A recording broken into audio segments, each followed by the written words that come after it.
Are you someone out there who actually recently booked your very first guest but actually don't know what to do after that? This video is for you. So guys, my name is RJ Ahmed and welcome back to another video. In this video, we're going to be talking about what are the initial steps after you actually book your very first guest on your podcast or your show. So if you haven't subscribed to our channel out there, be sure to subscribe to our channel and be sure to hit the notification bell on, and let's talk about it. So if you're watching me for the very first time, and if you don't know, I have a show which is called Interviews with Entrepreneurs, and I've interviewed over $1 billion worth of entrepreneurs by far. I've learned a lot of things out there. I've made a lot of mistakes out there. I've done so many things that I shouldn't do at that time, and it was completely a learning process. And if you're someone now who actually booked up their favorite guest out there, or the person they actually wanted to have on the show, and now you're like, what should I do in order to make everything work out better? Then this video is for you. And I'm going to start up with the exact framework that I have and I built out, and which is I would say an ideal framework that you could use as well, and you're going to see on the screen as well, and we're going to go one by one. So I really believe that you've already done 3 things out there, which is like building your dream 100 list or dream influencer list out there. You've already reached out to them and you already booked them up on the show. Now what's the next step? The next step initially is to create the noise around the interview. What I mean by that is you have to make sure you create event, and you can see over here as well, the pictures and things like that, just to get an idea what an event look like. You post on your Instagram, your social medias, your Facebook, that the interview is happening up. If you're doing it live, if you're doing it recorded, in both ways, like when the interview is happening up, who is the guest, you also tag them up as well. So you're posting on all of the social media out there just to make sure that there is a hype that's creating, because then the guest will also feel like, hey, you're really excited for the interview.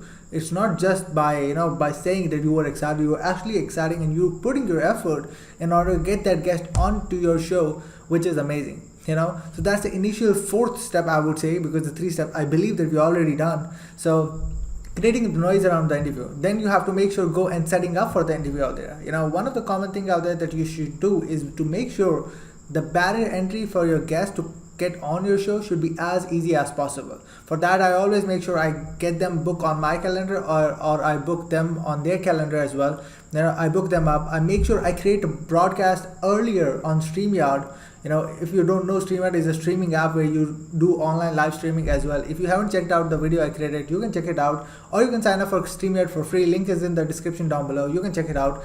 So go into StreamYard, create a broadcast earlier. You don't want to make sure you do everything on time. Create a broadcast earlier, get the link of that broadcast and put it up in the calendar earlier than the interview. You want to make sure everything is in the flow, everything is in the place, like a white glove onboarding for your guest, a white glove experience for your guest. So you're doing it on hand and you're not doing it at the last day of the interview. So you have to make sure you're setting up for the interviews, that the calendar already there, the event is already there, you already created a noise around the interview, the broadcast links are already there, everything is in this place. The next step is fulfilling the interview. Okay, you have to make sure, again, as we already talked about the previous point out there, when you make sure all the links, all the systems, all the things are in place, you have to make sure your guest arrived on time on your show. He could be late, and upon different things out there, but you have to make sure how you handle that situation out there while also interacting with your audience as well. So you're making sure you're fulfilling for the interview out there. You're making sure whatever need to be fulfilled in order to make sure to get the guest on the show is already been done. If the guests come or not, that's also the part of the ethic, but it's your job to make sure what to do in that situation if that guest comes or not. I've already faced this situation a lot of times, where sometimes a guest don't come up, and on the very last moment out there, he or she actually cancelled the interview, or he or she actually rescheduled the interview out there. In the past, because of I was doing consistent interviews, I did 52 consistently, and then still did on the frequency of 2 interviews a month. I always wanted to make sure my consistency don't break up. So I always wanted to make sure if the interview get rescheduled, I just go in and get an amazing another guest and get that guest book up for the upcoming interviews out there as well. So it's your responsibility to make sure how to fulfill for the interview. Now the next part comes up is doing the interview out there. Once the guest comes up on your show, That's the next step, what to do instead. And I've created a video around that as well, like the 5 mind-blowing questions you could ask with your guest out there, where your guest could be like, wow man, this is actually unique, this is actually amazing. So I've created the video out there, you can check it out over here, which is absolutely amazing out there. You could go and check that out, and you're gonna get an idea about like what are the 5 questions you could ask where your guest could say you, man, your questions were awesome. So after the interview have been done, after everything out there been done, and you close the broadcast and the guest has been gone and so forth, you have to make sure now you still make the noise with repurposing the content. You don't want to make sure after you do the interview out there the content stays there, that's it, and you don't repurpose it. If you have time by your own, you can edit it out completely manually. But if you want to do it a bit faster out there, you can create IGTVs, you can create Facebook based content, you can create code cards, you can create like reels as well. I use subtitle for my IGTV and my Facebook videos out there. The link is also in the description down below, and also you can check out the video here around subtitle as well, which will help you understand like how you can do it way faster, way cheaper. If you have a smaller budget as well, it can make your life way easier. So that's another thing out there. When you start repurposing the content, you can send that out to the guest as well, and the guest could share it on their social media profile as well, which leads to get more people out there into your ecosystem, into your audience. I have one of my guests out there, his name is Law Payne. He made over $115 billion in sales, like even more. And when I interviewed him on my show out there, he loved it. And then I repurposed the content. Not only that, I sent the content to him as well. And then he posted on his Instagram when he had over like 2.5 million followers out there. You can check the screenshot, on the screen.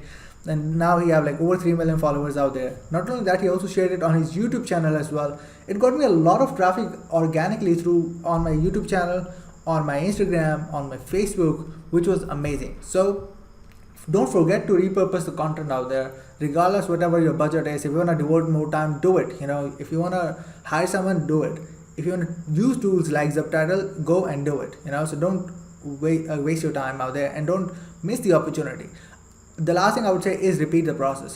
This is the exact same process out there that you can go and use every single time for every single guest and do it consistently. I've interviewed like 93 entrepreneurs so far. On 100th episode, I'm interviewing Russell Brunson on the show. I'm super excited for that. If you're gonna be the part of that interview, if you wanna watch that interview out there, you can go in on my Facebook profile, see that, or you can be the part of my Facebook group. Link is in the description down below. So I'm super excited for that, and I'm looking forward for you guys as well.